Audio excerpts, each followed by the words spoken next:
ಕುಣಿದಾಡುವ ಹಂಬಲವು ಮನದಲ್ಲಿ ಬಂತು. ಆಡುವ ನಲಿದಾಡುವ ಹೊಸ ಬಯಕೆ ನನ್ನಲ್ಲಿ ತುಂಬಿ ಬಂತು.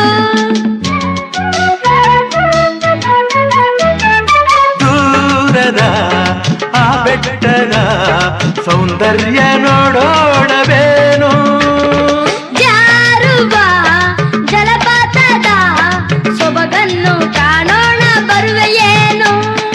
ಏಕೆ ಎಂದು ಕೇಳೋರಿಲ್ಲ, ಬೇಡ ಎಂದು ಹೇಳೋರಿಲ್ಲ, ಬರುವೆ ಬರುವೆ ಬರುವೆ. ಆಕಾಶವೇ